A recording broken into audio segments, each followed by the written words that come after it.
លោកប្រធានសិនកិច្ចសន្យាបន្ទាន់នេះត្រូវការហត្ថលេខារបស់លោកមានរឿងអីទៀតទេបើគ្មានទេខ្ញុំសិនហើយ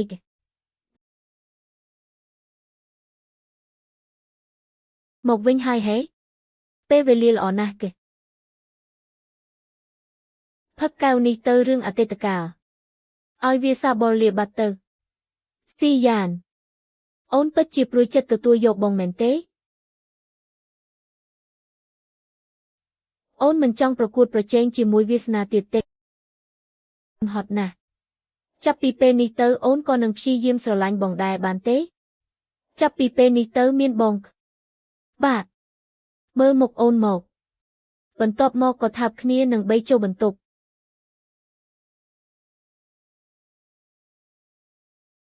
ឲ្យខ្ញុំផឹកស្រាច្រើនម្លេះពេលនេះឯងភ្លេចអស់ហើយខ្ញុំដើមឡើយជាមនុស្សឆ្លាតម្នាក់ទេយប់នេះទីក្រុងរបស់យើងនឹងជួបប្រទះនៅភ្លៀងធ្លាក់ខ្លាំងបំផុតក្នុងរយពេល500ឆ្នាំភ្លៀងធ្លាក់មកហើយដល់ពេលហើយ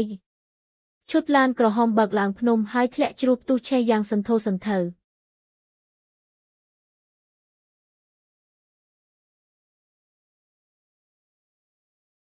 លោកសិន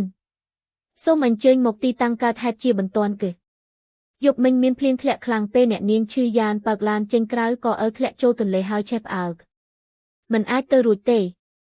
ឈឺយ៉ានយើងបានរុករកយ៉ាងងឹតបិទគ្រប់ជ្រុងជ្រោយអស់រយៈពេល8ខែមកហើយបើអ្នកនាងនៅរស់ពួកយើងមិនអាចរកមិនឃើញនោះទេមិនអស់ចិត្តទេទោះមិនឃើញសាកសពក៏នាងមិនទាន់នប់ដែរដើម្បីចាក់ចេញពីសិនសៀវខ្ញុំបានធ្វើពុតជាស្លាប់ហើយលួចរត់គេចខ្លួនទៅកាន់ទីក្រុងឡុងយ៉ានអ្នកដែលមកទទួលខ្ញុំគឺលោកមេនដែលជាមិត្តភក្តិល្អបំផុតរបស់ខ្ញុំអូនគ្មានសល់អ្វីទាំងអស់គឺអញ្ចឹងយើងចាប់ផ្ដើមថ្មីទាំងអស់គ្នាស្វាគមន៍មកកាន់ទឹកដីរបស់ខ្ញុំនេះជាលិខិតចូលរៀនពីវិទ្យាស្ថានសិល្បៈ Royal College of Art Jewelry Design Program ឯងធ្លាប់ប្រាប់ថាមេឃដំបូងនិងក្តីស្រមៃធំបំផុតរបស់ឯងគឺចង់រចនាគ្រឿងអលង្ការផ្ទាល់ខ្លួនមែនអរគុណឯងណាស់ចាប់ពីពេលនេះទៅខ្ញុំនឹងរស់ដើម្បីខ្លួនឯងសំឡេងក្នុងមន្ទីរពេទ្យការចងចាំគឺសម្រាលកូនរួចអ្នកម្ដាយសន្លប់បាត់បង់ស្មារតីហើយអត់ទេកុំបោះបង់កូនខ្ញុំអីដើម្បីចាក់ចេញពីសិនសៀវខ្ញុំបានធ្វើពុតជាស្លាប់ហើយរត់មកទីក្រុងឡុងខ្ញុំបានចាប់ផ្ដើមជីវិតថ្មីជាមួយនឹងការមកដល់នៃជីវិតតូចមួយទៀតកូននាប៉ៅឲ្យពេលវេលាកាន់តែខិតជិតដល់ថ្ងៃសម្រាលម៉ាក់ទន្ទឹងរង់ចាំចង់ឃើញមុខកូនផ្ទាល់ភ្នែកណាស់តើកូនក៏កំពុងចង់ឃើញមុខម៉ាក់ដែរមែនទេ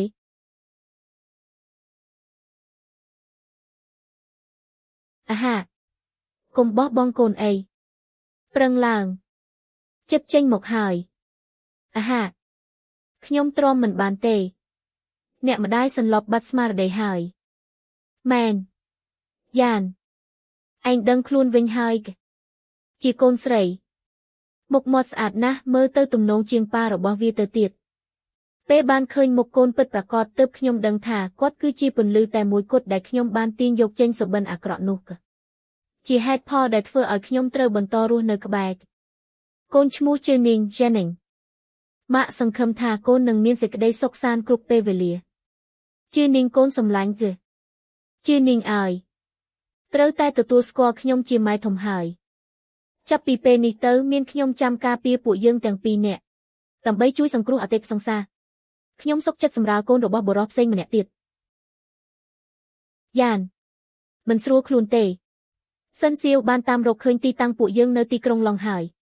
គាត់កំពុងតែដាក់ប្រាក់រង្វាន់ស្វែងរកឯងទូទាំងពិភពលោកហើយគាត់ក៏បានមកដល់ទីនេះដែរសៀវហៅបានស្លាប់បាត់ហើយជានាងក៏បានកើតមកដែរប៉ុន្តែសិនសៀវព្យាយាមតាមរកឯងគ្រប់ច្រកល្ហកខ្ញុំមើលដឹងថាគាត់ពិតជាស្រឡាញ់ឯងណាស់គេទោះបីជាយ៉ាងណាក៏ដោយ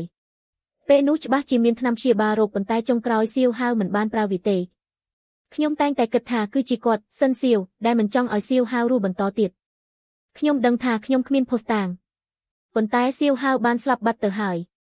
ក្នុងពេលដែលសៀវហៅឈឺចាប់បំផុតខ្ញុំបែរជាទៅមានចិត្តស្រឡាញ់លើសិនសៀវទៅវិញខ្ញុំមានអារម្មណ៍ថាខ្លួនឯងពិតជាខ្វក់ខ្លាំងណាស់គេម្ខាងខ្ញុំស្អប់សិនសៀវប៉ុន្តែម្ខាងទៀតខ្ញុំក៏មិនអាចទុកចិត្តមិនឲ្យកោតស្ញែងឬត្រូវគាត់តាក់ទាញបានឡើយក្រោយពេលដែលសៀវហៅស្លាប់ទៅខ្ញុំកាន់តែមិនដឹងថាគួរប្រឈមមុខនឹងរឿងទាំងនេះដោយរបៀបណានោះទេមិនដឹងទេតើការស្លាប់របស់សៀវហៅពាក់ព័ន្ធនឹងគាត់ដែរឬទេខ្ញុំមិនអាចមានចិត្តស្ងប់ស្ងាត់ដើម្បីរស់នៅជាមួយគាត់បានឡើយ ជាពិសេសគឺដាច់ខាតមិនត្រូវឲ្យគាត់ដឹងពីវត្តមានរបស់ជានាងជាដាច់ខាតបើទោះបីជាគាត់ចង់បានកូនប៉ុន្តែខ្ញុំគ្មានផ្លូវទប់ទល់បានទេគាត់ចង់ខាត់ទុកខ្ញុំនៅក្បែរខ្លួនហើយខ្ញុំក៏គ្មានរត់គេចពីគាត់រួចដែរអាចភ្នាល់ជីវិតខ្លួនឯងបានប៉ុន្តែខ្ញុំមិនហ៊ានយកអនាគតនិងជីវិតរបស់ជានាងទៅភ្នាល់នោះទេបើចង់គេចពីគាត់មានតែផ្លូវតែមួយគត់ហើយគឺការផ្លាស់ប្ដូរមុខមាត់ថ្មីអាហាយ៉ានឯងត្រូវទទួលរងការឈឺចាប់ខ្លាំងហើយសិនសៀវឈប់គេងហើយក្រោកឡើងញ៉ាំបាយបន្តិចមកមិនញ៉ាំទេចង់អប់បន្តិចទៀតកុំមកធ្វើក្មេងធំប៉ុណ្ណឹងហើយនៅរឹកពីដេកទុំខ្លួនទៀតយ៉ានកុំតន់ទៅណាអីកុំចាក់ចេញពីបងអបអរឡាយមនុស្សឈួតអើយបើខ្ញុំស្រឡាញ់អ្នកខ្លាំងម្ល៉ាំងតើអាចទៅទីណាបានទៀតសេនសុង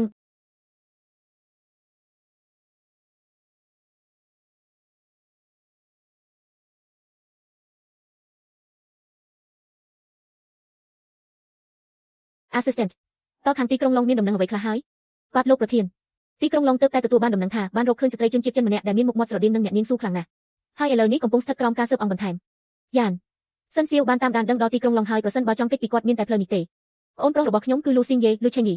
គាត់គឺជាគ្រូពេទ្យជំនាញខាងវះកាត់កែសម្ផស្សមុខមាត់លំដាប់ថ្នាក់ពិភពលោកគាត់អាចជួយឲ្យឯងចាប់ផ្ដើមជីវិតថ្មីបានបងស្រីខ្ញុំទើបតែចុះពីទៅវះកាត់តើ5នាទីក៏មិនឲ្យខ្ញុំបានសម្រាកដែរបងស្រីខ្ជូហាវឃីវហាវមិនបានជួបគ្នាយូរណាស់ហើយខ្ជូហាវស្លាប់បាត់ទៅហើយហេតុអ្វីបានជាគេហៅខ្ញុំថាបងស្រីទៅវិញបងស្រីមិនបានជួបគ្នាយូរហើយអ្នកមិនមែនជាខ្ជូហាវទេតើឯងនៅចាំយ៉ានទេប្រកាសជាចាំហើយបងស្រីពិតជាមិនចាំខ្ញុំទៀតហើយមែនទេពេលក្មេងគាត់ជាមនុស្សស្ងៀមស្ងាត់និងគោគូណាស់ទេតែយ៉ានមិនចាំគឺជារឿងធម្មតាទេបងស្រីកុំនិយាយថាខ្ញុំមើលទៅដូចមនុស្សអត់មាត់អីមិនមែនអីចឹងទេហេកាលពីក្មេងពេលឃើញយ៉ានម្ដងត្រជាក់ឡើងក្រហមដូចគេប៉ះអីចឹងនិយាយមិនចេញសំបីតែមួយម៉ាត់ផងនេះគឺជាប្អូនប្រុសរបស់ខ្ញុំលូស៊ីងយេមុខមាត់ឡើងគួរឲ្យស្រឡាញ់សែងណាស់បងស្រីឲ្យក្របស្គរក្របមួយលុងណាព្រមថាបងស្រីមួយខ្សឹបមកមើលថាបានអត់ណែឈូយ៉ានអញសំបីតែក្មេងក៏ចេះដើរតាក់ទាញគេដែរហ៎បានញ៉ាំស្គរក្របរបស់បងស្រីហើយពេលក្រោយពួកយើងជាមិត្តភក្តិល្អនឹងគ្នាហើយណាស្គរក្របដែលបងស្រីឲ្យគឺជាការលាក់ទុកនៅអាថ៌កំបាំងដ៏ធំបំផុតពេញមួយវ័យយុវវ័យរបស់ខ្ញុំ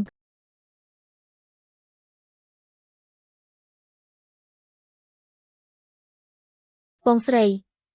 សន្យាហើយថាខ្ញុំជាមនុស្សរបស់បងហេតុអ្វីបានជាបែរក្បាលភ្លេចខ្ញុំបាត់ទៅវិញពេលនោះខ្ញុំគ្រាន់តែលេងសើចជាមួយទេដឹងប៉ុន្តែខ្ញុំយកជាការពិត